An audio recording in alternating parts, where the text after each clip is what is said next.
ಸಮಸ್ತ ನಾಡಿನ ಜನತೆಗೆ ಕನ್ನಡ ರಾಜ್ಯೋತ್ಸವ, ಕರ್ನಾಟಕ ರಾಜ್ಯೋತ್ಸವದ ಶುಭಾಶಯಗಳು. ಬೆಳಗ್ಗೆಯಿಂದ ಇಲ್ಲಿ ವಾಟಲ್ ಸಾಹೇಬ್ರದ್ದು ವೇದಿಕೆಯಲ್ಲಿ ನಾವು ಧ್ವಜಾರೋಹಣದಿಂದ ಇದ್ದೀವಿ. ಬೆಳಗ್ಗೆಯಿಂದ ಅದ್ಭುತವಾದ ಕಾರ್ಯಕ್ರಮ. ನಮ್ಮ CM ಸಿದ್ದರಾಮಯ್ಯ ಅವರು ಬಂದು ಒಳ್ಳೆ ನುಡಿಮುತ್ತುಗಳು ಹಾಡಿದ್ದಾರೆ.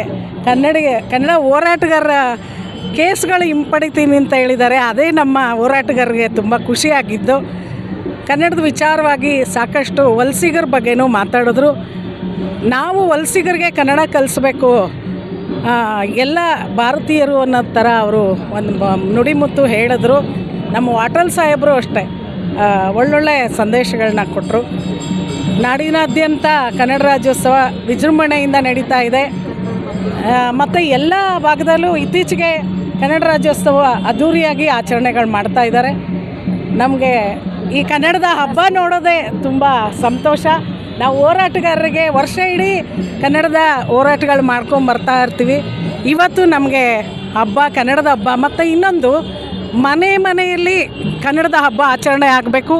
ತಾಯಿ ಭುವನೇಶ್ವರಿ ಫೋಟೋ ಇಟ್ಟು ಎಲ್ಲ ಕನ್ನಡಿಗರ ಮನೆಯಲ್ಲಿ ಅಥವಾ ಯಾರು ವಲಸಿಗರ ಮನೆಯಲ್ಲೂ ಕನ್ನಡದ ಫೋಟೋ ಇಟ್ಟು ಇವತ್ತು ಪೂಜೆ ಮಾಡೋ ಅಂಥದ್ದು ಆಗಬೇಕು.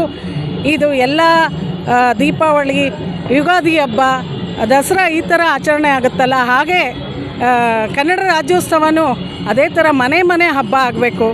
ಸಿಹಿ ಮಾಡಿ ತಿಂದು ಈ ಹಬ್ಬನ ಆಚರಣೆ ಮಾಡಬೇಕು ಅಂತ ನಮ್ಮೆಲ್ಲರ ಆಸೆ.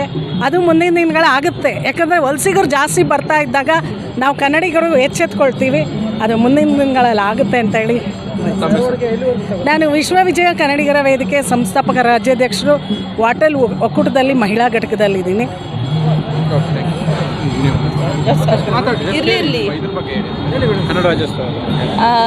ಮೊದಲಿಗೆ ಕನ್ನಡ ಜನತೆಗೆಲ್ಲ, ಕರ್ನಾಟಕದಲ್ಲಿ ಇರೋವಂಥವ್ರಿಗೆಲ್ಲ ಕನ್ನಡ ರಾಜ್ಯೋತ್ಸವದ ಶುಭಾಶಯಗಳು.